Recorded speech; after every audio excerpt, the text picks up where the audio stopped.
So Phil, we're live now. Oh, should have got a notification. That's good. One of the problems that need to be solved is how to merge this and go live on all your feeds at once. That'd be really cool. Like on everybody that follows your page, they send a message out to all their friends. You mean knock that out over lunch? Yeah, could you do the code for that? Yeah. Cool. So today, EXSIN Live, welcome. It's Wednesday. It's 9 a.m. and we're going to talk about your product. More importantly, we're going to talk about what problem does your product or service solve? Because here's the interesting thing: you can have a plan, you can have a vision, but if you don't solve somebody's problem, the next couple of steps are going to be really, really hard. We talked about a 6-series video thing. We're going to talk about how to build your business. So the first step was leadership. Today, we're going to talk about product development and what problem are you solving. Then we're going to talk about marketing, sales, leadership, and cash flow. So that's what it's going to happen. But today, let's focus on the problem. Phil, what problems do you have? How can we help you get better? This is like a 20-minute podcast, right? Right, or whatever this is, Facebook Live. Yeah. We don't have time to all my problems. No, we were in a meeting yesterday, and one thing that was really interesting with a client and a potential investor. And what was interesting is through the pitch deck, which is basically what they were walking through. The first thing they talked about was, here's the problems our product and our service solves. Yep. And the meeting went wonderfully well. It was a 2.5-hour meeting, and it was fun. And it was nice a great people. meeting, but it was because it was all set, because the foundation was they identified what the problems were they were going to solve. How are they going to make people's lives better? How are they going to make people's companies more profitable or more effective by these folks using their products and services? And so, yeah, if you don't know what your problem is, if you can't identify the problem you're going to solve, it doesn't matter. You're just throwing darts at the wall. So, got a story I want to share with you. I've shared this before. I want to share with everybody else. Doesn't involve a whistle and a headband, does it? No, we're not going to coach today, but we are a little bit. So, a friend of mine wanted to buy a Range Rover. A female friend of mine wanted to buy a Range Rover. I've told you the story, right? Yeah. So she goes to the car dealership to pay cash for a Range Rover, right? So she has lots of money, obviously. You can pay cash for a Range Rover. She walks in. The salesman never asks her anything about what problem she's trying to solve. He starts telling her features and benefits. Now, I'm going to give you a little spoiler alert. This lady is a big-time runner. Yeah. So he goes over all the feature and benefits of the Range Rover, and I'm going to shorten this real quick. And he goes, you cannot lock your keys in the Range Rover. It's impossible. She goes, you mean I can't put my keys in the glove box and close it up and lock it up? He goes, no, ma'am, you can never lock your keys in the Range Rover. One of her number one requirements, problem she was trying to solve, she ran out at Lake Hefner here in Oklahoma City, and she didn't like carrying her keys in her running shorts because they chafed her or hurt her leg or whatever they did. And so she wanted to be able to leave them in her car. She walked away and went and bought a Ford, right? Because it met the desire she needed. Her number one problem was a place to put her keys when she ran. You need to identify the problem you're solving. You need to pitch. You need to build all your marketing and sales to that problem. Your product should be defined by the problem you solve for your clients. Yeah, and I think there's a lot of stories in that story for a lot of reasons, but we don't have time for all those. But no.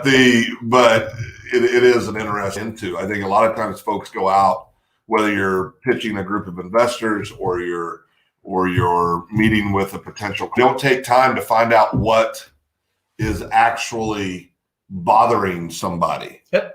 We don't do that. We don't ask the right questions. We don't say, something as simple as, and it's corny, what keeps you up at night? What are you thinking about it in your head as a business owner or a leader? What are talking about those things? I think at a higher level, as you do, that's going to bring value to the folks on the other end. You've got to bring value. You've got to solve problems. You've got to take stuff off their plate and get it away from them. All of our clients sorry, we just had a client pop up with a comment that we're working through a problem right now, so they're being funny. But it looks like we froze, Dave. No, we're good. Are we choppy today? We're pretty choppy. Well, let's try some. Hold on here. Hang with me, guys. We're pretty choppy. Did that fix everything? It should have fixed everything. Let's see what happens. Give us a couple seconds. We're going to change to the non-Wi-Fi version. I thought that was turned off. Hey, but this is the beauty of live Facebook. I mean, hey, you're going to do it live, right? It's going to happen. It's okay. But this is the same Thanks, thing. Judy. Yeah, we're still going. Thank you, Judy. I think that, identifying problems, a lot of times people make that a more difficult task than it really, if you use common sense and look at your own life, you're going to find the obvious, right?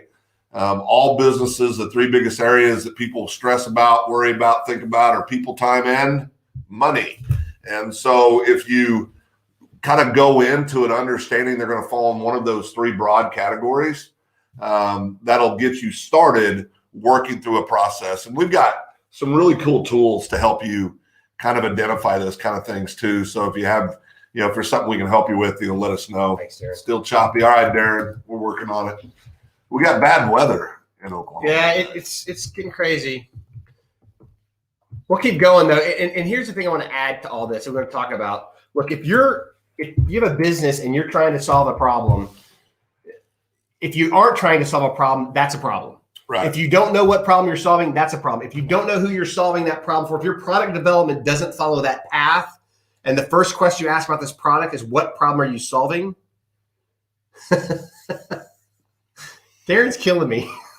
Well, what kind of movies do you watch, What's Darren? killing me more is that it's 2021. We're in the middle of a large metro area and we're having problems. Well, so we got a problem to solve, so we'll work on that after the meeting. So we'll figure this out. It's fine. Bad weather day. So today's discussion is your product and product development, and part of that process is your ideal customer. Yeah. Right. And part of that process is niching down.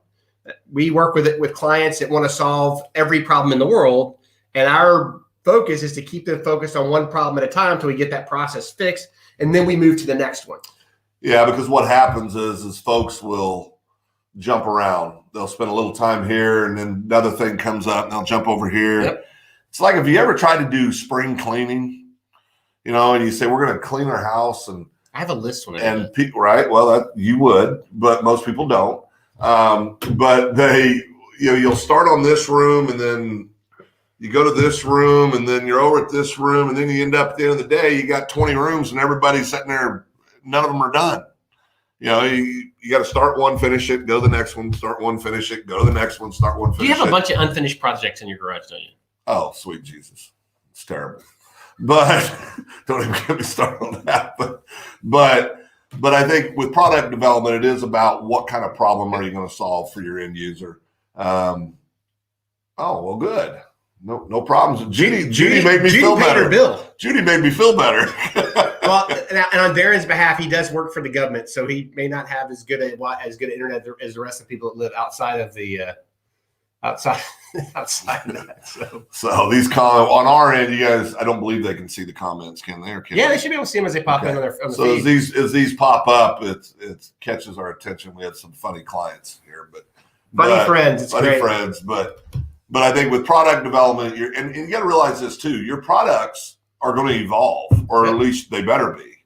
Now that doesn't mean you won't have anchor products or anchor services that are always going to be there, but you're always going to be adding, modifying, sometimes taking away, sometimes packaging. I mean, that's one thing we forget. You have individual products. If you package, you can sell them for more than you can individually. We don't think about how we can look at our product lineup. If we're selling actual products like a telephone, how do we put that together to improve sales and generate more sales because it's solving a bigger problem? Right. So again, it's about being able to think on your feet, having a good thought out plan. It goes back to many times you've heard us talk about communication. This is where communication is huge on your team. You've got to be able to have those honest conversations about things like your products and services. You may think as the leader of the organization, you have a great service, but your people that are out executing it on every day know better. They know it's not delivering, or they know that there's problems. And if you don't have that good communication, they're never going to feel empowered to come to you and say, hey, this is what I'm seeing. This is a challenge. We need to address this, and this. It all ties back into that. And Phil hit a really good point. The feedback on your product development cycle and product sales cycle is really, really important. And look, let's just be frank here. Sales and operations typically don't get along very well, but they don't understand each other. Right. But sales can bring things to operation and to the development team that they're seeing from the customers to more clearly define the problem, yep.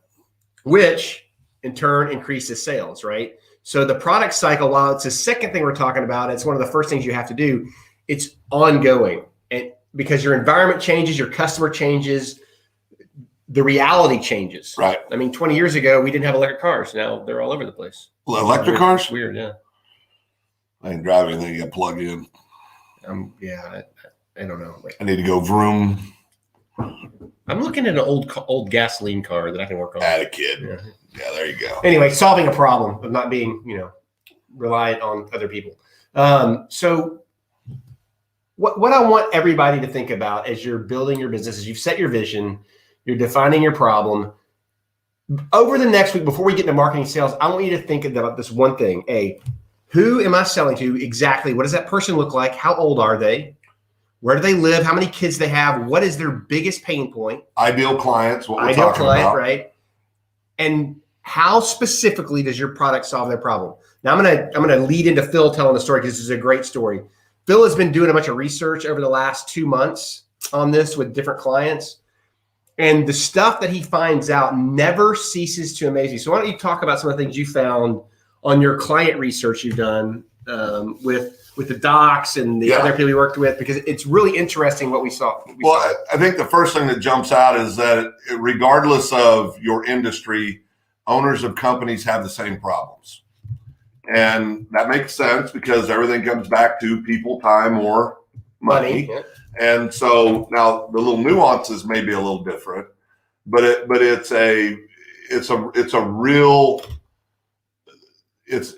they're all fall into one of those three broad categories. I think one of the coolest things is a lot of the problems that people, and there's when I say this, I think this might be a light bulb moment for a lot of people, but because it was for me, the people make small things into big things. Yeah. And it's because you're so closely, you're in the middle of the fight, right? I mean, the old story in the military, guy says, well, what happens if I'm out of ammo? He said, well, if you're out of ammo, look around. There's going to be plenty laying on the ground you can use. I mean, sometimes things are laying wherever you need them to be, but for whatever reason, we're not aware of our surroundings, or we get so caught up in things that we make smaller problems into these huge insurmountable problems in our mind, and they're just not that way. So I think one of the big things you've got to do in doing this research is that business owners have similar problems. They all fall into one of those three categories. Most problems are easily solvable if the owner is willing to take it on. What keeps most problems from being addressed is the inability to take action on it. I mean, that's across all industries. They'll identify the problem, and then they sit there and they go, well, okay, now what? Well, now you got to do the hard work, or now you got to have the tough conversations, or now you got to change this and maybe, God forbid, hurt your ego a little bit and admit that you weren't right about this. There's all these things occur, but they're similar in all areas. And I don't know if that's what you were looking for. No, that's perfect. And really it goes to the deeper issue of when you're doing your market research, and you can do that by having coffee with friends that that meet your ideal client criteria or whatever, but you've got to get to the core of the things that really make them sick at their stomach. You got to get to the core of the things that keep them up at night, and you got to take that off of their plate. Right. So Judy was talking about collagen and weight loss products, and that's a great input because a lot of people out there don't like the way they look in the mirror. And the problem is when I wake up in the morning with my shirt off, I don't like the way I look in the mirror. And you don't? Well, I'm just saying, for instance. Oh. But I'm getting old. I'm not the young Buck, I used to be. I just like to say I've earned all of this. That's fair. The reality of it is in a process like that, the biggest problem you're trying to solve is for them to feel good about themselves. Yeah. And how does your product make it going to improve the way they see themselves and make them feel good about themselves? And when you take that stress off their back, because in today's society, having a daughter, that stress is beyond overwhelming for people. Well, and I would suggest too that you've got to, you've heard me say this many times, you got to strip naked in front of the world, not literally. We always warn people of that. We're going to be on the news. Yeah, Phil Nichols told me to strip naked in front of the world on EXSIN Live. Great. But you got to really be self-aware. You've got to really understand, and you got to have situational awareness. You've got to understand who you are, what do you bring to the dance, and be situationally aware. If we're meeting some potential new clients today after this broadcast, and Dave and I were talking about the meeting beforehand, and we're just going back and forth about different things and kind of, just preparing a little bit for the meeting. And the reality is all meetings like this, they start out by doing what? It's by shutting up and listening. We need to hear what's on their mind. We've got to hear what they're thinking. We got to hear what's keeping them awake at night. We got to hear what worries them about their business trajectory, or if they have no trajectory, how do they get trajectory, right? But we've got to hear those things. So if you'll listen to your employees, to your customers, to your potential customers or clients, they will give you the roadmap to follow, but you've got to listen. You cannot go in. Judy made the comment about, wanting to, she thinks everybody needs a certain product. We're all guilty of that, right? We have a great product or a service, and we think, well, everybody needs to know about this. Well, that's great. And you do need to get the word out about, what you do, but you can't believe that everybody's going to see things the way you see them, or this is going to be the problem for everybody. That's not typically how these things work. Nope. So you've got to really dive into it and have those conversations to understand what is really their problem, so that you can create the product and service if you need to, or know what product or service to apply that's going to help them. There's an old saying in sales that you never sell out of your own checkbook. And what that simply means is don't assume somebody's going to think something you're selling is too expensive just because it's too expensive in your own mind. You got to set that aside. It has nothing to do with anything. You got to stay focused on, how am I going to solve this problem, and leave it at that. The customer will decide what the value is assigned to that. That's not your job. It's not your responsibility. You don't have to carry that burden. You need to do good. You need to do good market research so that you know that you're priced competitively, but don't get hung up on what, on what something costs, or are they going to get value in this? That's not your decision. That's not for you to decide what somebody's going to like or not like, or appreciate or not appreciate, or find value in or not find value in. Your job is to try to understand where their problems are so you can apply the right product and service to help them. So let's sum this up today, because this is really important. What I'm going to challenge everybody that watches this to do one thing. I want you to write down what 3 problems your product solves. And if you're developing a product, develop with that mind. My product's going to solve these 3 things. Yep. If you can write that down, you can articulate that, the next 2 discussions about marketing and sales are going to be really, really easy. Yeah. If you can't do that, then the next 2 weeks, you're going to be banging your head against the table. So this is a lead in to what we're stepping into and growing. Is that fair, Phil? I agree 100%. So your challenge, 3 things, 3 problems your product solves today. And then next week, we'll talk more about the marketing and sales at work. And I also want you to do this. I want you to write down who your ideal customer is. Who are you solving that problem for? Spend an hour over the next week putting this together. It won't take long. If you guys need any help, we have a template that we got from Ryan Dice, a digital marketer that we have that we'll share. Ryan is amazing in the marketing space, has great tools. But I encourage you to write that down. So, do you have anything else? Well, again, when you're doing this, though, do not look at this from your perspective. Okay. Take your own experiences and understanding into consideration, but you've got to look at it through the eyes of your end user.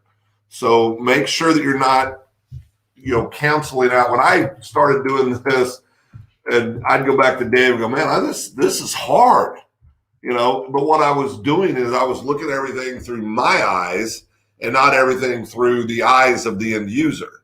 And so you really just be clear about that. Don't make any decisions or put any thoughts down that are solely yours, because you're going to end up with what to sell yourself and not anybody else. Yeah, and I think so. I'm going to give you an example. So EXSIN works with small to medium-sized businesses that are struggling with people, time, and money. And we start our process with a deep dive research, just identify what the main problem is. Is it people? Is it time? Or is it money? Yeah. And once we know where the owner's struggling the most, then we help them build processes and tools to solve that problem, right? Because from a service standpoint, that's what our service business does. So I want you to think of your product. What problem does it solve and make it that simple, right?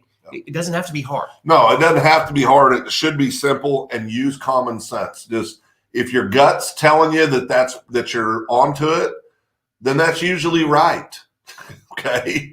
And realize too, this is going to evolve. This isn't a document or a process you do one time and you put it on the shelf and you forget about it. You're going to do this constantly.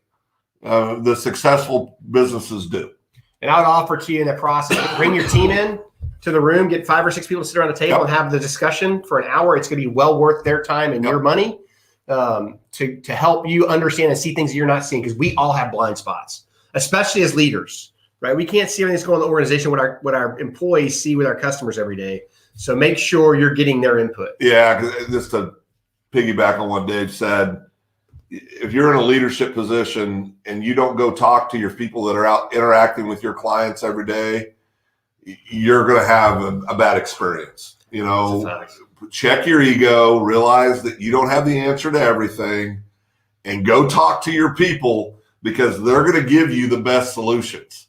And if you don't have people, if you don't have employees, if you're a one-person shop, then go talk to people that are potential customers of yours and ask them point blank questions. What's important for you in this area? What matters to you the most in this area? But you've got to get input from other people. That's all I got. That's all you got? That's all I got. Well, hey, we appreciate everybody that showed up today. It's been fun. For those of you that watch it later, feel free to reach out to us. We can be reached by Facebook Messenger. Send us a note, info@exsin.co. You can send smoke signals, call us on the phone. Just show up at our office and hang out with us. Have a cup of coffee. Yeah. If you guys are struggling with something, throw the questions out there on our page, and we'll be more than happy to follow up with you and answer. And we love hearing from folks. Yep. So with that, we're Dave and Phil with EXSIN Live, and we are out of here. We're choppy Dave and Phil. Choppy.